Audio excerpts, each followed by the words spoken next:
Te conheço já há um tempinho na polícia, né? E aí você ficou 10 anos de investigador. E aí a pergunta que não quer calar, você sabe muito bem que a gente ama as forças de segurança, ama a polícia, eu também sei que você ama, Muito. mas existe um trampolim aí da sua saída para a polícia. 11 de junho, na Avenida 11 de Junho. E o que acontece? Era um sonho. Como a maioria dos policiais, Alexandre, né, que tem isso no coração, carregam isso na veia, esse sentimento de fazer justiça, Uhum, isso eu tenho comigo desde criança, ainda que não tão, né, uhum. modelado lá na época, mas era aquele negócio do sonho, né? Por quê? Porque eu tinha um sonho desde criança em ser policial civil e fui atrás disso, busquei isso. Fiquei 10 anos, 5 meses e um dia. Quanto, doutor? 10 10 anos, anos, 5 meses e um 5 dia. meses e um dia, Tá. tá? Não vou aqui cuspir no prato, que eu comi. Eu devo muito à Polícia Civil do Estado de São Paulo. Lá conquistei grandes amigos, eu tive casos maravilhosos que eu pude entregar para a sociedade uma resposta Tá. efetiva, né, Ok. à criminalidade praticada.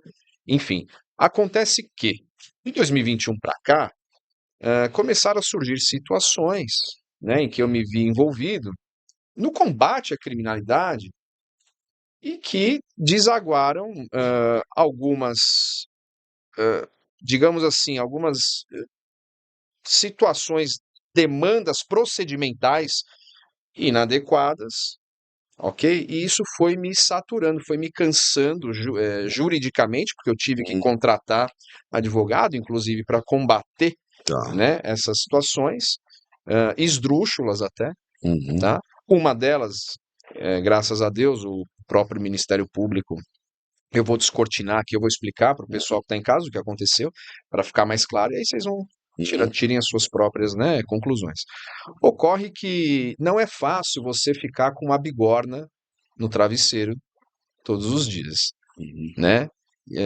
Imaginando, esperando o que vai acontecer com a sua vida, com o seu futuro, porque o domínio do fato decisório, quem decide é um ser humano, né? O juiz é um ser humano, o promotor de justiça é um ser humano, o delegado de polícia é um ser humano, e cada um tem a sua percepção acerca do fato. Este indivíduo, então, tem que formar a sua convicção jurídica acerca daquilo e dar o seu posicionamento, ok? Então, 2021 para cá, por conta da primeira situação, se é que eu posso aqui Então pode falar o que o senhor quiser. explicar, expliquei para o Tobia mais cedo, mas resumidamente, né, para Uhum. não parecer enfadonho aqui. Uma abordagem, Alexandre, uma abordagem policial. Todos os dias os policiais abordam indivíduos na rua, certo?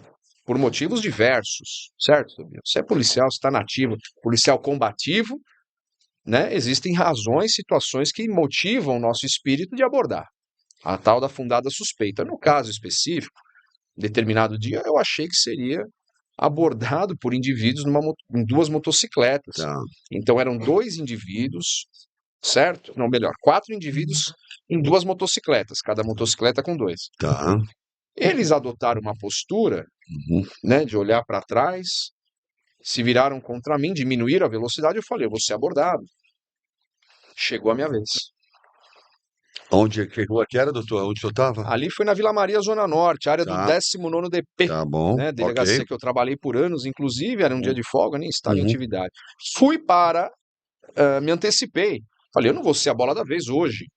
Me antecipei na abordagem, coloquei o distintivo para fora e consegui alcançar uma das motos. A outra sumiu, evaporou. Virou fumaça, Tobia, virou fumaça. Realizei essa abordagem e eu, muito bem equipado, muito bem preparado, consegui então colocá-los ali, dei os comandos, mas infelizmente eles não acataram esses comandos, Filma, né? Parede, mão na cabeça, aquele padrão policial, filma no celular. né? Sem agressividade alguma. Contudo, ao avançar o passo em minha direção, desrespeitando tais comandos, eu fui obrigado a usar um spray, né, de pimenta, que é um mecanismo que nós temos para não usar de força letal e nem de força física, para combater uma agressão daquele momento, né? Iminente que poderia acontecer e ali você perdeu o controle da situação. Ocorreu a abordagem, foi feita ali as consultas nos sistemas policiais de praxe, ok? E foram liberados.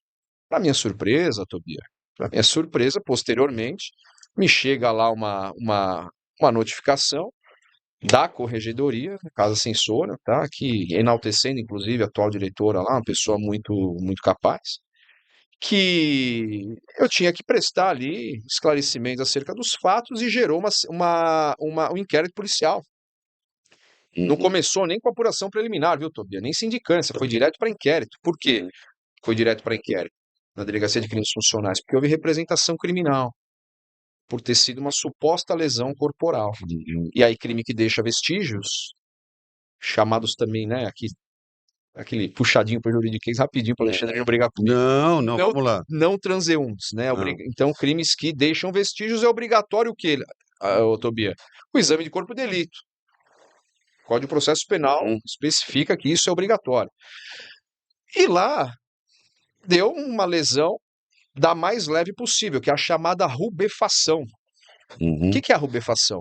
É uma vermelhidão, uma espécie de alergia superficial de pele, uma vermelhidão apenas. O que contrariou de forma profunda as alegações da suposta vítima da agressão, que falou que eu usei a parede como se fosse um ralador de queijo. Olha só onde chegamos. O cara falou que eu usei a parede como se fosse um ralador de queijo. E aí o promotor lúcido, à época, entendeu que seria temerária uma ação penal e propôs, então, o arquivamento pelas versões conflitantes dos dois indivíduos que eu abordei, porque um falou que eu estava com distintivo, o outro falou que eu estava sem o distintivo, um falou que eu estava com capacete, o outro falou que eu estava sem capacete, o outro falou que eu apontei arma, o outro falou que eu não apontei. Então foi uma salada. E aí, pela lucidez, né, do atual do promotor à época,